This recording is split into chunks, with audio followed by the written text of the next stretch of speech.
नमस्कार दोस्तों, आप सभी का जो है ज्ञान तिलक आईएएस एकेडमी में स्वागत है। जो है आज आप लोग का जो है टॉपिक होने वाला है लोक लेखा समिति, नियंत्रक महालेखा परीक्षक और जो है संसद सदस्यों के विशेषाधिकार। इसमें राज्यसभा और लोकसभा के संदर्भ में देखा जाएगा। आपका अनुच्छेद जो है इंपॉर्टेंट अनुच्छेद है, अनुच्छेद 249 राज्यसभा का विशेषाधिकार और 312 जो है अखिल भारतीय सेवाओं के संदर्भ में बात किया जाएगा और दूसरे सदन की आवश्यकता क्यों है, जो है इस संदर्भ में जो है आज चर्चा और विश्लेषण किया जाएगा। तो दोस्तों हम लोग पहले देखते हैं जो है इसमें जो लोक लेखा समिति क्या होता है। लोक लेखा समिति जो होता है यह संसद की जो है पुरानी समितियों में से एक समिति मानी जाती है और यह संसद की एक वित्तीय समिति है और इस समिति में जो है 22 सदस्य शामिल होते हैं, जिसमें 15 सदस्य लोकसभा से और 7 सदस्य जो है राज्यसभा से शामिल होते हैं। लेकिन इसमें जो है अगर अगर जो है इसमें इस समिति के द्वारा लोक लेखा समिति के द्वारा जो है कोई निर्णय लिया जाता है तो इसमें जो है जो मतदान करते हैं, जो प्रस्ताव लाया जाता है उसमें केवल 15 सदस्य अर्थात लोकसभा के सदस्य ही जो है इसमें मतदान करते हैं, जबकि जो 7 सदस्य राज्यसभा से होते हैं इसमें शामिल, वो जो है मतदान नहीं करते, वो एक औपचारिक मात्र होते हैं।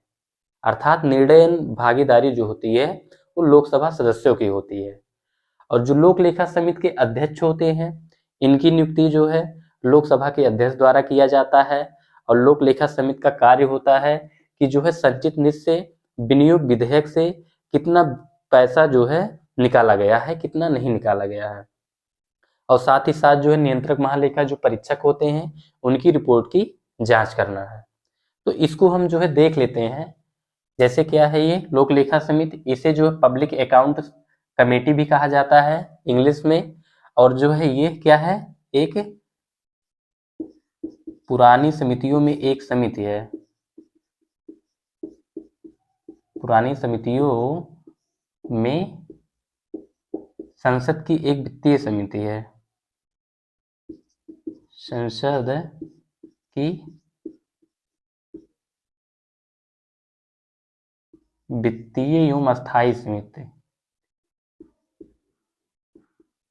वित्तीय एवं अस्थायी समिति है। और इसमें जो है इसमें सदस्यों की कुल संख्या जो होती है, सदस्य संख्या जो होते हैं वो 22 होते हैं और 22 सदस्यों में जो है ये 15 सदस्य लोकसभा से और जो है 7 सदस्य जो होते हैं ये राज्यसभा से जो इसमें शामिल किए जाते हैं। साथ ही साथ जो है अगर लोक लेखा समिति के द्वारा कोई निर्णय लिया जाता है, कौन सा निर्णय, अगर कोई निर्णय लिया जा रहा है तो उसमें जो है इसमें जो लोकसभा के सदस्य होते हैं इन्हीं सदस्यों के द्वारा मतदान किया जाता है। मतलब मतदान किसके द्वारा किया जाएगा, लोकसभा के द्वारा, लोकसभा सदस्य द्वारा। और जो राज्यसभा के सदस्य होते हैं ये औपचारिक मात्र होते हैं। क्या होते हैं, राज्यसभा के सदस्य,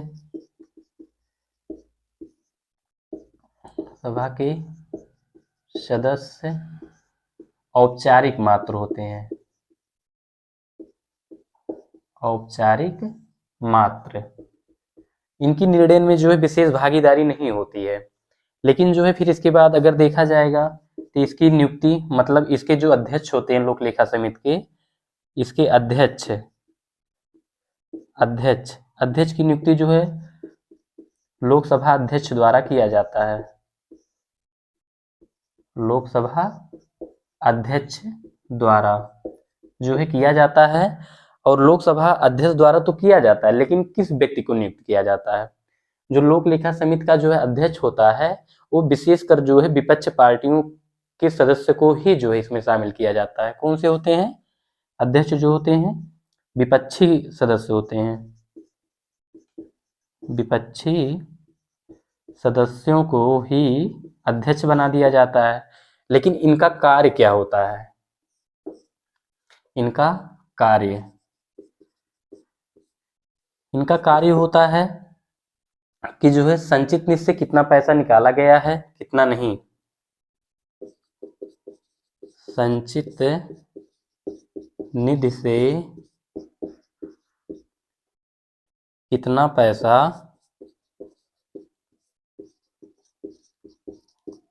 विनियोग विधेयक द्वारा निकाला गया है।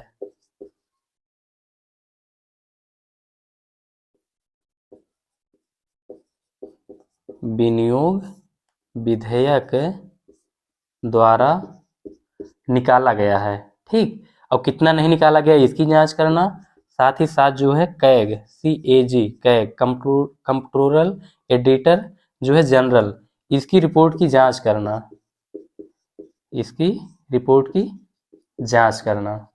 तो ये जो है आपका जो है लोक लेखा समिति के संदर्भ में जो है ये की पॉइंट हुआ। और ये सारा जो है क्वेश्चन जो है जो आपका इंपॉर्टेंट है, जैसे वित्तीय समिति है, ये क्वेश्चन पूछा गया है। सदस्यों की संख्या कितनी होती है, ये सदस्य पूछा गया है, 22 सदस्य होते हैं। इसमें जो है अध्यक्ष की नियुक्ति कौन करता है, लोकसभा अध्यक्ष करते हैं। कहाँ से चुने जाते हैं, विपक्षी सदस्यों से चुने जाते हैं। और इनका कार्य क्या होता है, महत्वपूर्ण कार्य जो है ये चीज है। तो दोस्तों हमने बताया कि आप लोग को जो है लोक लेखा समिति के संदर्भ में जो है क्या क्या प्रक्रियाएं होती हैं। तो इसके बाद जो है हम देखते हैं कि जो है नियंत्रक महालेखा परीक्षक। अब नियंत्रक महालेखा परीक्षक को देखेंगे। इसमें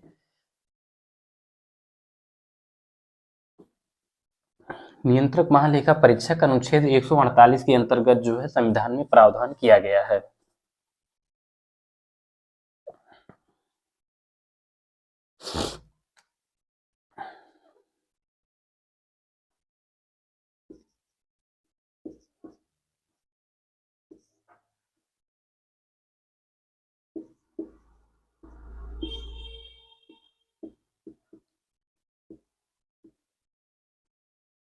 इसी को जो है CAG कैग अनुच्छेद 148 के अंतर्गत जो है प्रावधान किया गया है। कंप्ट्रोलर एडिटर जनरल इसे अंग्रेजी में कहा जाता है। अब इसमें देखेंगे कि जो है नियंत्रक महालेखा परीक्षक होते क्या हैं। नियंत्रक महालेखा परीक्षक जो होते हैं इनकी नियुक्ति जो है राष्ट्रपति करता है। इनकी जो पदावधि होती है वो जो है 5 वर्ष या 65 वर्ष, जो व्यक्ति पहले आया हो। लेकिन इनको कैसे हटाया जाता है, उसी रीत से उसी आधार पर हटाया जाएगा जैसे सर्वोच्च न्यायालय के न्यायाधीश को जो है साबित कदाचार और असमर्थता की दशा या स्थिति के आधार पर हटाया जाता है। अब इसमें ये उठता है प्रश्न कि इनके वेतन और भत्ते क्या होते हैं। वेतन इनका जो होता है वो जो है मतलब न्यायाधीशों के ही बराबर होता है। अगर इनको उसी आधार पर हटाया जा रहा है सुप्रीम कोर्ट के न्यायाधीश के समान, तो उसी आधार पर इनका वेतन भी निर्धारित होता है। वर्तमान समय में जो है नियंत्रक महालेखा परीक्षक का जो वेतन है वो 2.5 लाख रुपए है। और इनका जो वेतन होता है वो भारित पर जो है भारित व्यय होता है, मतलब संचित निधि पर भारित व्यय होता है, ठीक। लेकिन अगर हम इनके कार्यों एवं शक्तियों के बारे में देखेंगे कि इनकी कार्य एवं शक्तियां क्या होती हैं, ये जो होते हैं ये नियंत्रक का कार्य नहीं करते बल्कि लेखा परीक्षक का कार्य करते हैं। ये अपने पदनाम के अनुसार कार्य नहीं करते। क्यों? क्योंकि नियंत्रक जो महालेखा परीक्षक होता है ये जो है केंद्र सरकार के, राज्य सरकार के अकाउंट की जांच करते हैं। जो लिमिटेड कंपनियां होती हैं उनके अकाउंट की जांच करते हैं। और फिर ये जो लेखा परीक्षक महालेखा परीक्षक होते हैं ये अपनी जांच रिपोर्ट राष्ट्रपति को देंगे। और राष्ट्रपति जो है इस जांच रिपोर्ट को जो है संसद के पटल पर रखवाएगा। और संसद के पटल से जो है लोक लेखा समिति रिपोर्ट को प्राप्त करती है और गहनता से उसका विचार विमर्श और उसका जांच पड़ताल करती है। उसके बाद जो है अपनी रिपोर्ट लोक लेखा समिति जो है संसद को सौंपती है। इस तरीके से जो है जो जो महालेखा परीक्षक होता है वो लोक लेखा समिति का वो मार्गदर्शक होता है। इसे संसद की जो है तीसरी आंख भी कहा जाता है। संसद की तीसरी आंख भी कहा जाता है। अब इसके बारे में हम की पॉइंट को देख लेते हैं। जैसे इसकी नियुक्ति नियुक्ति नियुक्ति कौन करता है, राष्ट्रपति। की पॉइंट देख लीजिए। और फिर जो है पदावधि, पदावधि क्या होता है, ये जो है 6 वर्ष या 65 वर्ष जो पहले आया हो, ठीक। और फिर इसके बाद जो है हटाया जाना, कैसे हटाया जाएगा, तो इन्हें जो है उसी रीत उसी आधार पर हटाया जाएगा, सुप्रीम कोर्ट के न्यायाधीश के समान,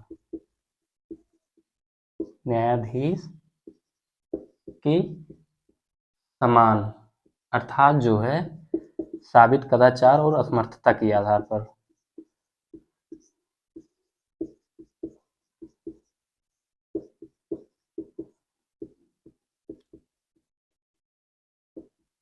असमर्थता के आधार पर जो है हटाया जाता है, ये हो गया। और फिर इसके बाद जो वेतन जो है वर्तमान में जो है इनका 2.5 लाख रुपए है, और ये जो वेतन दिया जाता है ये जो है संचित निधि पर भारित व्यय होता है, संचित निधि पर भारित व्यय होता है, ठीक। तो ये हो गया। लेकिन अगर वर्तमान में देख लिया जाए, वर्तमान में कौन है नियंत्रक महालेखा परीक्षक, कौन है, तो वर्तमान में जो है आपके इसमें गिरीश चंद्र मुर्मू, ये जो है 2020 से जो है वर्तमान में है, ठीक। तो गिरीश चंद्र मुर्मू जो है वर्तमान में नियंत्रक महालेखा परीक्षक के मतलब जो है अध्यक्ष है। और फिर इसके बाद जो है इनके अगर कार्य एवं शक्तियों को देखा जाएगा, इनके कार्य एवं शक्तियां क्या होती हैं,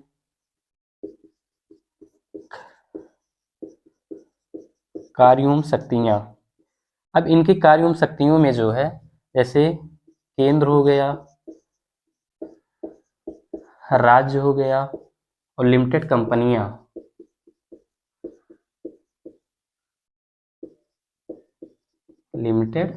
कंपनियां की अकाउंट की जांच करना,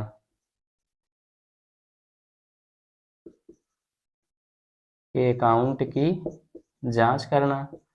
जब इसकी जांच की जाती है फिर उसके बाद जो है जांच रिपोर्ट जो होती है वो किसको सौंपा जाएगा, वो जो है राष्ट्रपति को सौंपा जाएगा, और राष्ट्रपति जो है इस जांच रिपोर्ट को जो है संसद के पटल पर रखेगा, और संसद के पटल से जो है लोक लेखा समिति प्राप्त करेगी, लोक लेखा समिति, और लोक लेखा समिति के बाद जो है इसे जो है जांच विस्तार करेगी और फिर उसे संसद को सौंपेगी। तो दोस्तों इस तरीके से जो है आपका जितने महत्वपूर्ण बिंदु थे, जितने इसके विश्लेषण थे, हमने हर पहलुओं को जो है इसमें समाहित किया है। अब इसमें देख लेते हैं, जैसे ये तो नियुक्ति हो गया, पदावधि हो गया, हटाया जाना, वेतन, कार्य एवं शक्तियां, और वर्तमान समय में कौन है। अब इसमें देखते हैं कैसा क्वेश्चन इसमें पूछा जाता है। जैसे नियंत्रक महालेखा परीक्षक पद का प्रावधान संविधान के किस अनुच्छेद में है, ये चीज पूछा गया। तो अनुच्छेद जो है ये 148 में है, ये चीज सीधे सीधे क्वेश्चन आया है। नियुक्ति कौन करता है, ये सीधे सीधे जो है प्रैक्टिस सेट सॉल्व करेंगे उसमें पूछा गया है। पदावधि क्या है, कैसे हटाया जाता है, वेतन जो है संचित निधि पर भारित व्यय होता है, और इनकी कार्य एवं शक्तियां क्या होती हैं।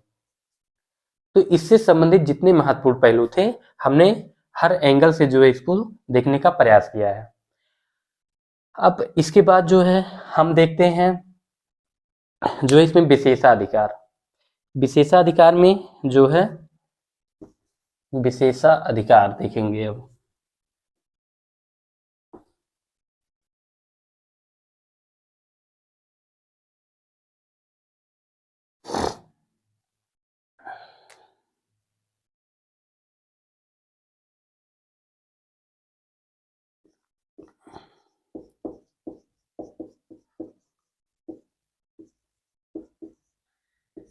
विशेषाधिकार, सदनों के विशेषाधिकार,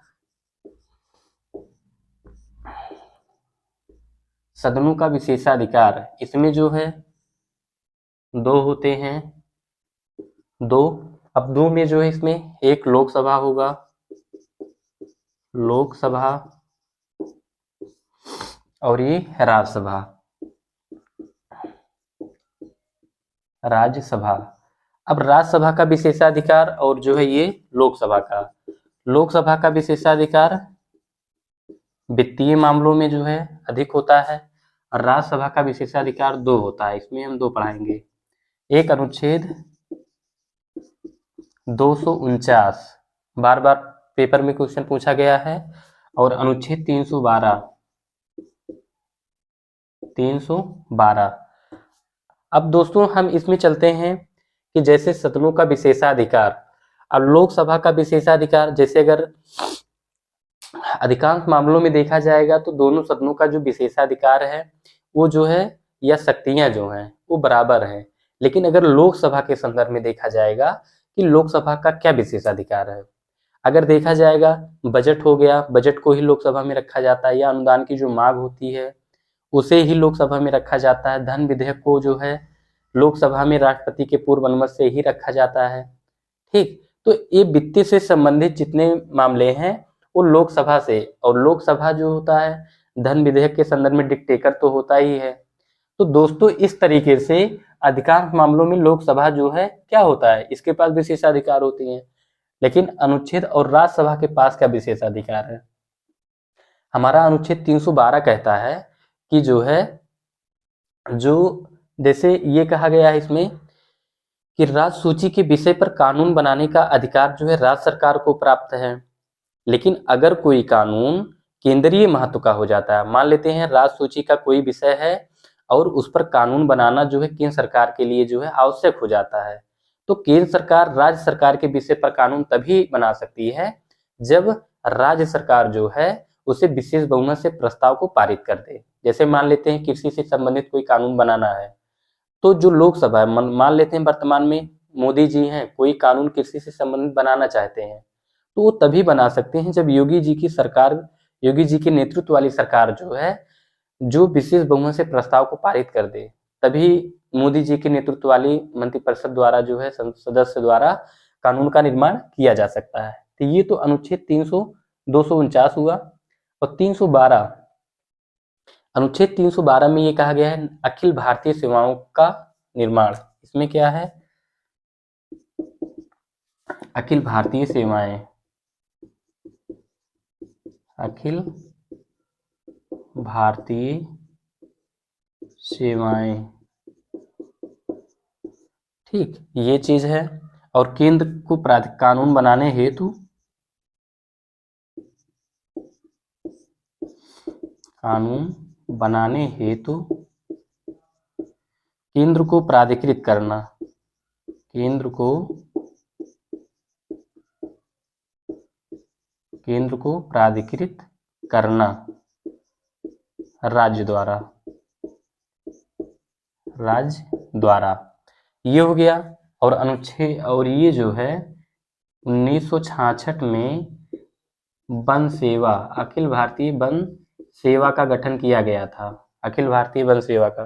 तो इसमें अनुच्छेद 312 क्या कहता है कि इसमें ये कहा गया है अगर केंद्र सरकार जो है राष्ट्रीय हित में नई अखिल भारतीय सेवा का निर्माण या गठन करना चाहती है, तो केंद्र सरकार तभी कर सकती है जब राज्य सरकार जो है इसे विशेष बहुमत से प्रस्ताव को पारित कर दे। इसी संदर्भ में जो है 1966 ईस्वी में नई अखिल भारतीय वन सेवा का गठन जो है किया गया था, जो है ये एग्जाम्पल के तौर पे। तो ये तो आपका जो अनुच्छेद 312 हुआ, और जो अनुच्छेद 249 हुआ। तो 249 के बाद जो है हमने वित्तीय से संबंधित बताया, तो इसमें जो है जैसे बजट हो गया, बजट, धन विधेयक, ये उदाहरण इसको, ठीक। तो ये चीज जो है आपके संसद सदनों के जो है सदस्यों के विशेषाधिकार, मतलब राज्यसभा लोकसभा का हमने इसमें विशेषाधिकार जो है आप लोग को बताया। अब इसके बाद जो है हम देखते हैं कि जो है एक टॉपिक आपका है कि राज्यसभा की आवश्यकता क्यों, राज्यसभा की आवश्यकता क्यों है। अगर इसमें ये माना गया कि दोनों सदनों की शक्तियां बराबर हैं, तो राज्यसभा की आवश्यकता क्यों है। भाई लोकसभा से ही अगर काम चल जाता है तो राज्यसभा का क्या काम है। तो इसमें हम आलोचकों की बात देखेंगे और समर्थकों की भी बात देखेंगे।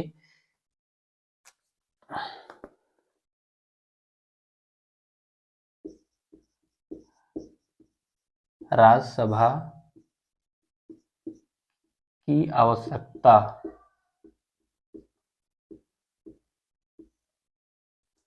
राज्यसभा की आवश्यकता क्यों, या इसको भी कह सकते हैं कि दोहरे सदन की आवश्यकता क्यों। ये क्वेश्चन मेंस में भी पूछा गया है, प्री में भी पूछा गया है। अब इसमें जो है जो आलोचक हैं, सबसे पहले हम क्या देखेंगे, आलोचक। इसे आलोचक, आलोचकों का कहना है कि अगर लोकसभा और राज्यसभा की शक्तियां जो है बराबर हैं तो राज्यसभा की क्या आवश्यकता है, ये आलोचकों का कहना है। लेकिन जो समर्थक हैं उनका कहना है, समर्थकों का कहना है, समर्थकों का कहना है कि जो राज्यसभा होती है ये जो लोकसभा के निरंकुशता पर रोक लगाती है। किस पर, निरंकुशता,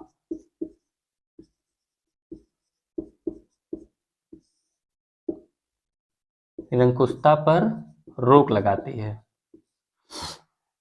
अब निरंकुशता पर रोक लगाने का यहाँ पर तात्पर्य क्या है कि जो है अर्थात लोकसभा जो है मनमानी ढंग से शीघ्रता से जो है किसी विधेयक को पारित नहीं कर पाती है।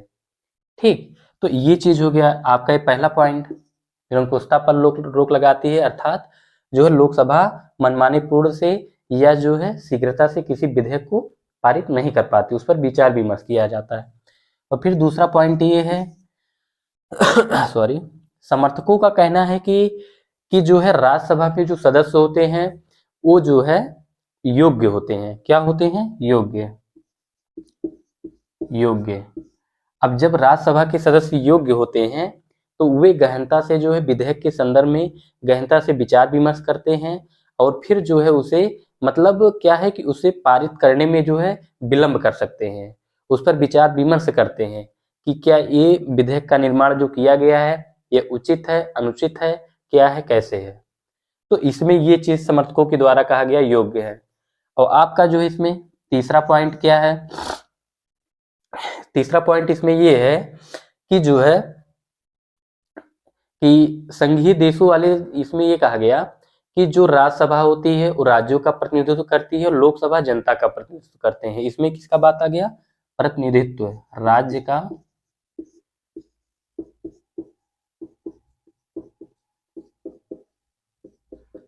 का प्रतिनिधित्व। तो राज्यसभा राज्य का प्रतिनिधित्व करती है, लोकसभा जो है जनता का, लोगों का प्रतिनिधित्व करती है। लेकिन आपका चौथा पॉइंट इसमें ये है, चौथा पॉइंट, तो इसमें समर्थकों के द्वारा ये भी कहा गया कि जैसे जो संघीय शासन वाले देश हैं, मान लेते हैं अमेरिका, ठीक, तो संघीय शासन वाले देशों में जो है वहां पर ये नहीं देखा जाता कि जो है जनसंख्या के आधार पर प्रतिनिधित्व वहां पर नहीं दिया जाता, बल्कि एक राज्य में जो है समान प्रतिनिधि दिए जाते हैं। जैसे जैसे संघीय शासन वाले देश हैं तो वहां पर केंद्र सरकार जो है शासन करती है, तो वहां पर जनसंख्या के आधार पर प्रतिनिधित्व न देकर राज्यों के आधार पर प्रतिनिधित्व दिया जाता है। वहां पर ये नहीं देखा जाता कौन राज्य छोटा है, किसमें जनसंख्या बड़े हैं, अधिक है, किसमें जनसंख्या कम है, ये नहीं देखा जाता। इसमें उदाहरण के तौर पर देख लेते हैं, जैसे अमेरिका अमेरिका का जो सीनेट है, सीनेट, इसको उदाहरण देख लेते हैं। अमेरिका का जो सीनेट है तो उसमें क्या है, वहां पर जो है एक राज्य में जो है 2 प्रतिनिधि होते हैं, 2 सदस्य मतलब जो है वहां पर चुने जाते हैं। तो अमेरिका में 50 राज्य हैं, 50 प्रांत हैं, तो वहां पर जो है 100 प्रतिनिधित्व है, 50 और 100 मतलब 50 प्रांतों में 100 जो है इसमें राज्यसभा के सदस्य, इन सदस्यों, राज्यसभा को यहाँ सीनेट कहा जाता है, जो है 100 जो है यहाँ पर होते हैं। अब ये तो आपका ये हुआ, लेकिन अगर इसके संदर्भ में हम भारत की बात करते हैं, भारत की बात, तो भारत में क्या है, भारत में जनसंख्या के आधार पर जो प्रतिनिधित्व दिया जाता है। किसके आधार पर, आपका पांचवा पॉइंट, भारत में जनसंख्या के आधार पर